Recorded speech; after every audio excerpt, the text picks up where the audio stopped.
I don't celebrate Easter the way most people do. I don't do the baskets, the egg hunts, the matching outfits. Ever since my daughter was born, I've kept it small. Just the two of us, a good brunch, maybe a walk if the weather holds. That was my choice, and I was at peace with it. But 2 years ago, my mother-in-law called and asked us to come to the family Easter dinner. Her voice was warm, warmer than usual. She said Zoe should be around her cousins. She said it had been too long. She said, we want you both there. I want you to hold on to that word. Both. I'm 31. I've been divorced for 2 years. My ex-husband, I'll call him my ex, and I share custody of our daughter, Zoe, who just turned 7. The split was civil, as divorces go. No screaming, no lawyers fighting over every lamp, just two people who realized they had grown into strangers while living in the same house. We agreed on the important things. Zoe goes to 2nd grade. She likes dinosaurs and hates the sound of balloons popping. She is the most serious thing in my life, and I protect that seriousness the way some people guard money or reputation. My ex's family is large and loud and rooted in a small town about 40 minutes outside of Columbus. Sunday dinners, church in the morning, casseroles that have existed since 1987. His mother. I had always called her by her first name. But out of respect, I'll just say my ex-mother-in-law. She had always been polite to me. Not warm, exactly. Polite. The kind of polite that means she was raised well and knows how to behave in front of company. After the divorce, the politeness got thinner. But it held. She still sent Zoe birthday cards. She still texted me when Zoe lost her first tooth, because my ex had told her about it and she wanted to say congratulations to Zoe directly. So when she called about Easter, I thought we were fine. I thought fine was real. My ex's older sister is a different story. I'll call her his sister because that's what she is, and honestly that's all she ever let me be. The wife, and then the ex-wife, and then something she couldn't quite categorize and didn't want to try. She has 3 kids of her own, all boys, all under 10, all loud in the specific way that makes you feel like you're standing inside a pinball machine. She married well, which in her family means she married someone who earns more than she does and agrees with everything she says. She has a laugh that fills a room and an opinion about everything, including things that have nothing to do with her. When the divorce happened, she stopped texting me. She didn't say anything mean.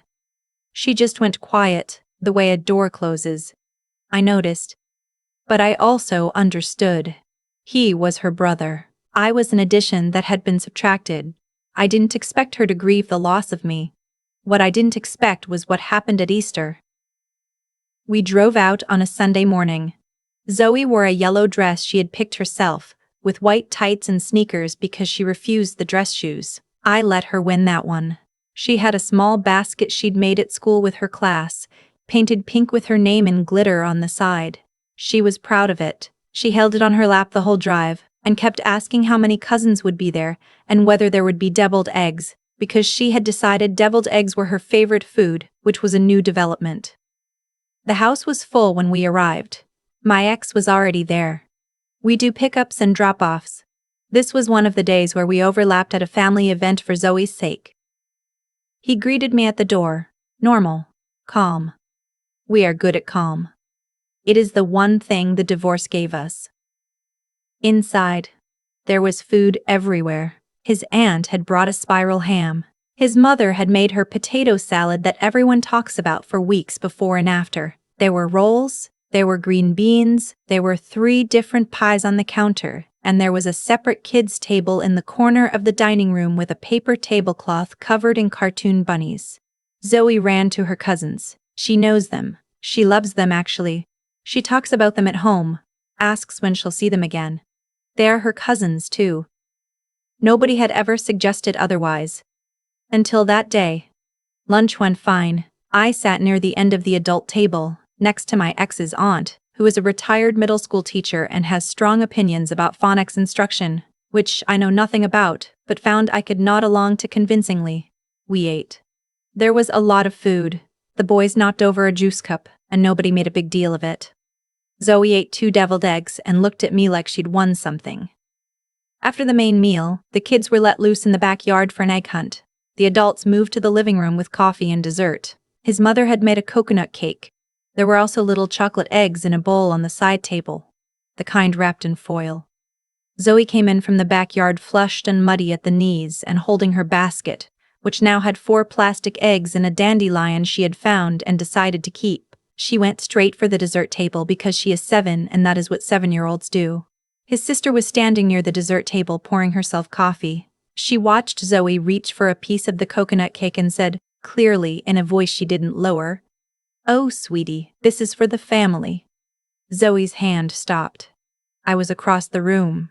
I heard it. I saw the way my daughter's face changed. Not crying, not yet. Just that particular confusion children have when something doesn't make sense, and they're trying to work out whether they misunderstood.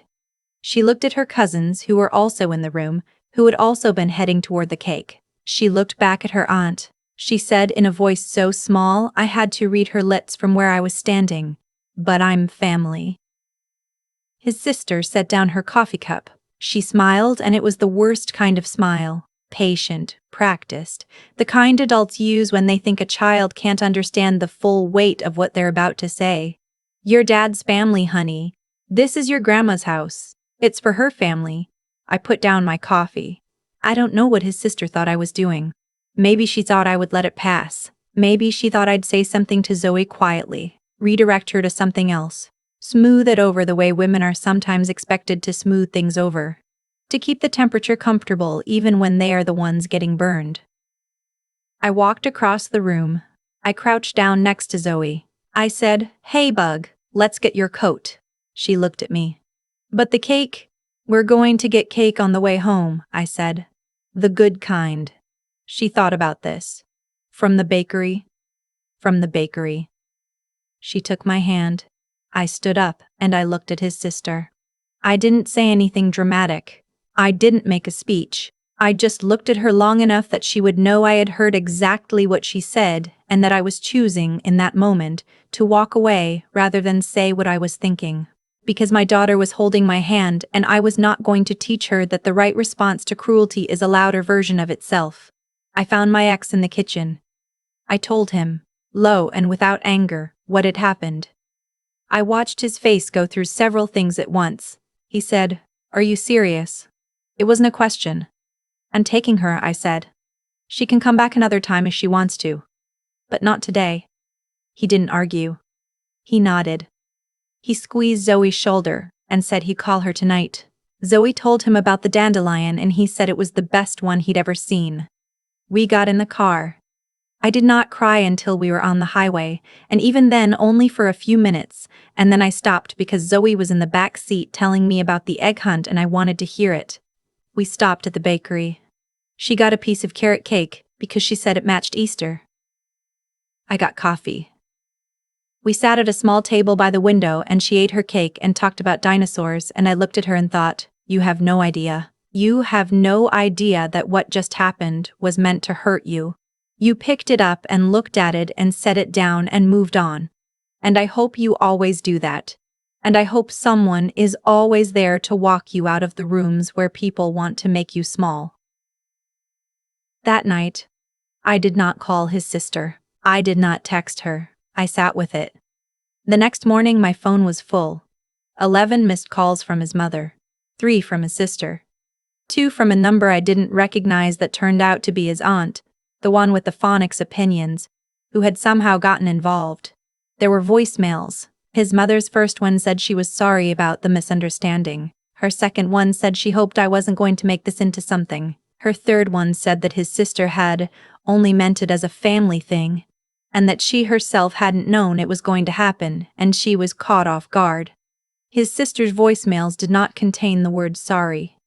They contained the word but, a lot. But it was a family gathering. But you have to understand. But Zoe doesn't have to take everything so personally. Zoe is 7. I listened to all of them twice. I didn't call anyone back that day. I've been in therapy since the divorce. My therapist is a woman in her 50s who has a small cactus on her desk and does not let me get away with anything. She had told me, months before this, to stop expecting people to treat me the way I treated them. She had said, "You're going to keep getting hurt because you keep holding the door open for people who have already told you they don't want to come in." I had nodded and thought I understood. Standing in that kitchen, I started to actually understand. I texted my ex that evening. I said, "I need you to know that I'm not angry at you, but I am not going to pretend that what happened was okay, and I'm not going to bring Zoe back into a space where she gets told she doesn't belong." He responded, "I know. I'm sorry. I talked to my sister." I asked what his sister had said. He said, "She said she didn't mean it the way it came out." I thought about that for a long time. I thought about what it means to not mean something the way it comes out. I thought about the way she had smiled. Patient. Practiced. That is not the smile of someone who doesn't mean it. I wrote back, "Okay." I didn't explain the okay. I let him interpret it however he needed to. 2 weeks later, his mother called again. Not about the Easter thing, about something else. My ex's grandmother, who is in her 80s and lives about an hour from Columbus, had recently updated her estate plan with her attorney. She had included Zoe. Not just a token amount, but a meaningful portion, alongside the other grandchildren. His grandmother had told his mother about it directly because she wanted it to be known. She loves Zoe. She sends her letters, actual handwritten letters with stickers on the envelope. Zoe keeps them in a shoebox under her bed. His mother called me to tell me this as if it were information I needed to manage. Her voice was careful in a way it hadn't been on the Easter voicemails. She said, "We just want to make sure everyone is on the same page." I said, "About what?" She said, "About the family situation. Things are complicated since the divorce, and we want to make sure the right people are involved in these decisions." I said, "I think that's between your mother-in-law and her attorney." She was quiet for a moment. Then she said, of course, you're right." But I could hear, under the of courses, the thing she wasn't saying. Which was that this was not the outcome she had expected. Which was that a child who was told she wasn't family at Easter was being treated like family in someone's estate plan. Which was that his grandmother had made a choice, and his mother didn't know how to argue with it without saying the quiet part loudly. 3 days after that call, his sister reached out to me. Not by phone. By text. A long one. It started with an apology that spent 2 sentences on sorry and 6 sentences explaining why the situation was complicated. It mentioned the divorce. It mentioned that family dynamics shift. It used the phrase moving forward twice. And then, near the end, it said, "I just hope Zoe knows she'll always have a place at our table." I read it twice. I thought about the dessert table. I thought about the smile. I thought about my daughter's hand stopping in midair. I typed back 3 words, "She has one." I didn't respond to anything else in the message. I put my phone down and went to help Zoe with her bath, and she told me about a dream she'd had where a T-Rex was also a lifeguard, and I laughed until my eyes watered. And that felt like exactly the right way to end that day. I haven't been back to that house. Zoe has. She goes with her dad when it's his time, and that's appropriate, and I want her to have those relationships because they are hers. I don't speak badly about his family in front of her. I don't make faces when she talks about her cousins. When she comes home and tells me she had fun, I say, "That's great, bud, tell me everything." Because it is great. Because she deserves to have everywhere feel like somewhere she belongs. But I also know what I heard.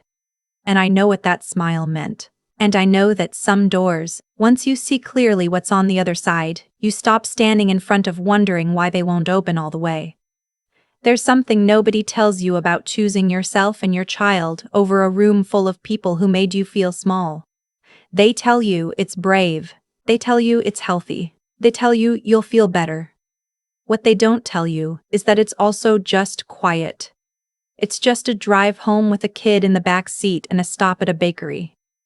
It's just a text you don't return. It's just a line, drawn so gently that nobody sees it until they walk into it. His sister didn't expect me to say anything back about Zoe having a place at the table.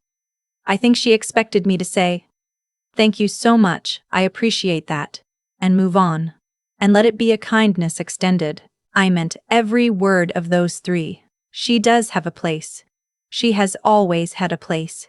The table where she belongs has 2 chairs and a window, and a carrot cake from the bakery and a shoebox full of letters from her great-grandmother under her bed.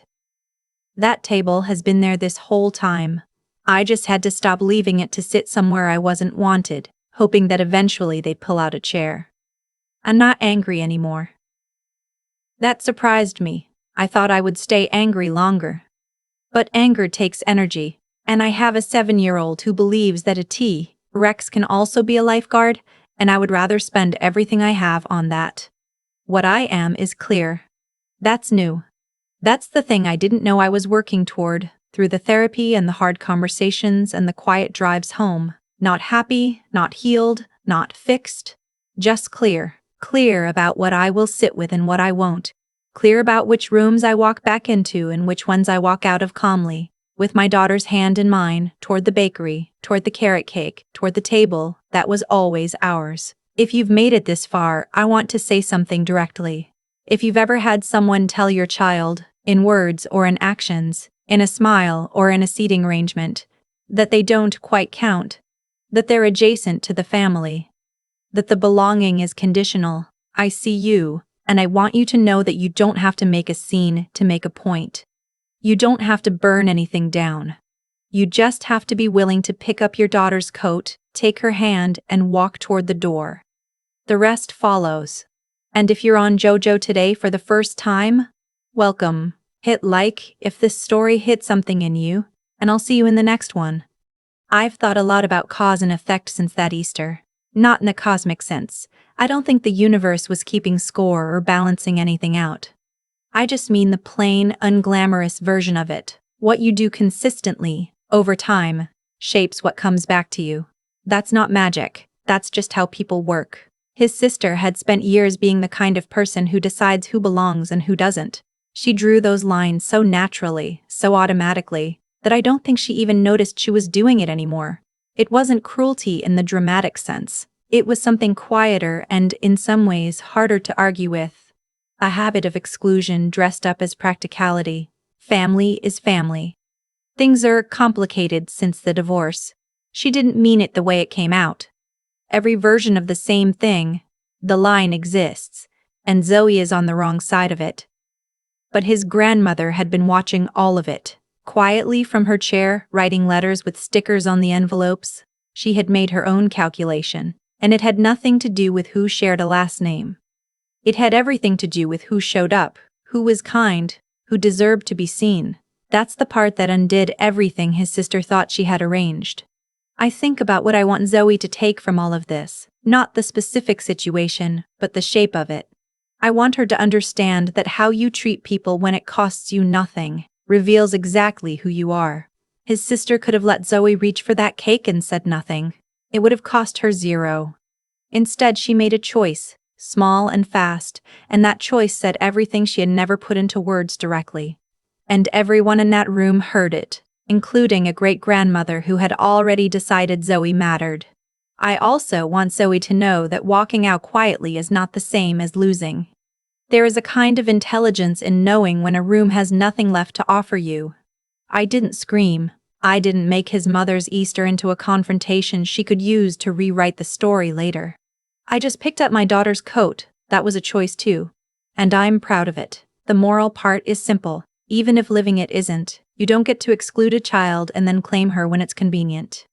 You don't get to say, she's not really family, in April, and then act surprised when the people who actually watched her grow up feel differently. What you practice is what you become. His sister practiced exclusion so long she forgot it was a practice. She thought it was just truth. It wasn't. The resilience part, that one took me longer, because walking out of that house felt right in the moment, and then I sat with 11 missed calls and a long text full of buts, and I had to decide again to hold the line. That's the part nobody talks about. The decision isn't once. It's every time someone calls back. Every voicemail, every moving forward. You have to choose again and again not to go back to the room that made you feel small, even when going back would be easier. I chose Zoe. I chose carrot cake at the bakery window. I chose the table that was always ours. That's it. That's all I did, and somehow that was enough.